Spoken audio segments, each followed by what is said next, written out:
Hello, everybody. This is 5.5. After this, we just have one more lesson and then the last test. So this is multiplying polynomials. So remember, last lesson it was adding and subtracting. And for adding and subtracting, they have to be alike. So they have to be like terms in order to combine them using addition and subtraction. So now we're multiplying. So if you look at the first couple, these are both a monomial times a monomial. So when you're multiplying monomials, you can multiply the coefficients. And then remember, when you're multiplying with power forms, you add the exponents. So this one, the answer would be negative 3a squared. It's squared because this is an implied 1, this is an implied 1, and so you add them. Because when you're multiplying power forms, you add the exponents. The negative 3 comes from 3 times negative 1. This one would be negative 28. Multiply the coefficients, add the exponents, x to the power of 8. So now this is multiplying a polynomial times a monomial. So it's not just one term times one term. So if you look, what this is this is just a reminder of how to use the distributive property. And remember, so you would be doing a monomial times a binomial here. You multiply those two and multiply those two. So this is an easy one. It's just 6x plus 15y. Okay, so that's just a reminder about the distributive law. So again, this is a monomial times a binomial. One term times two terms. So you distribute, and the exponent rules still apply. So x times x is x squared. You multiply the exponents. You add the exponents, 1 plus 1. And then multiply this, x times 3, you get 3x. And that's it. So now we have a monomial times a trinomial. So you're still just distributing and applying your exponent rules. So there, it's 10x to the third power, because this is an implied 1 and that's a 2. Minus those, it's 15x squared. Remember, add the exponents 1 plus 1, and that it's 20x. That's your final answer. And now, okay, so now we have a binomial times a binomial. So what you have to do is, it's really the double distributive property. You have to multiply this times both things here and this times both things here. Okay, so you have to do 4x times x and 4x times negative 2, negative 3 times x, negative 3 times negative 2. So we have a name for this process, and you can only use this process when it's a binomial times a binomial. And we call it FOIL. And the reason why it's called FOIL is because you multiply the firsts first. So when I multiply the two first things, you get 4x squared. Then you do the outers.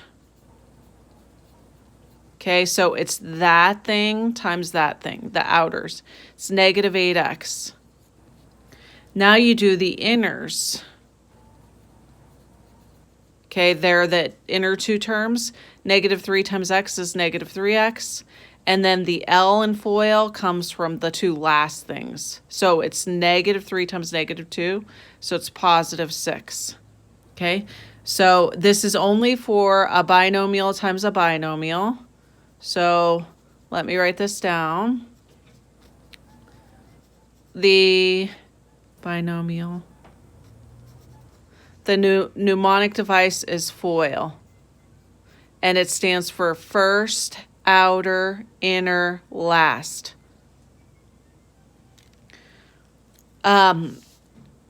You would still have to combine like terms here. So That has nothing that to be combined with because there's only one x squared term.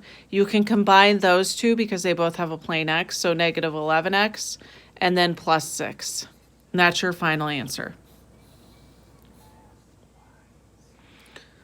So looking at that thing,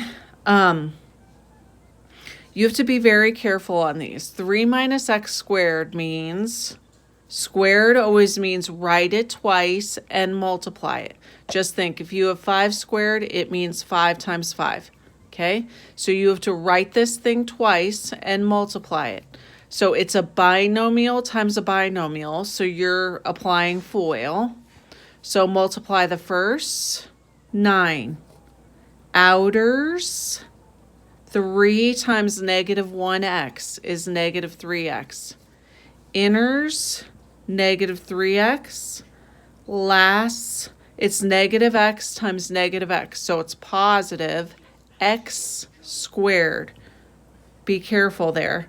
It's an implied 1 and implied 1. So now you always look at this in the end and see if there's anything that can be combined. So you can combine those by addition. So 9 minus 6x plus x squared is your final answer.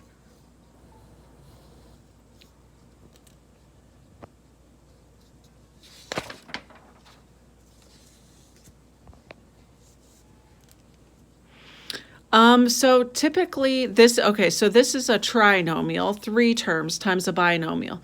Remember, these are multiplied together. So you can rewrite it with the one with 2 terms first if you want, and sometimes people do that. So it's very similar. It's just that this has to be multiplied by everything in here, so all 3 terms, and same thing with this. Has to be multiplied times all 3 terms. So you have to do this times this, this times this, this times this. Everything here has to be distributed to everything there. Same thing here, here, here. So here we go. So x times x squared, x cubed. Remember, add the exponents. It's a 1 and a 2. X times 2x, that's 2x squared. Add the exponents. X times negative 3 is negative 3x. So now I've done x times all 3 of those things there. Now I have to do 4 times all 3 of those things there. So 4 times x squared, 4x squared. 4 times 2x, 8x. And then 4 times negative 3, oops, that's 8x, minus 12. So now you look at it and you ask yourself, is there anything that can be combined? So x cubed, there's nothing with that. There's nothing alike, no alike terms. Okay, you have 2 squared terms, 2x squared and 4x squared. So 6x squared. Remember, at this point, you're adding. So you can add the coefficients and the variable piece stays the same. Now you have negative 3x and positive 8x, so it's positive 5x. Nothing to combine with the constant here, so you just bring it down into the answer, minus 12. You do not have to answer these in descending order ever, unless it specifies in the directions, and usually it doesn't. Okay, so see if you could do these several, and I will come back with a second video going over those.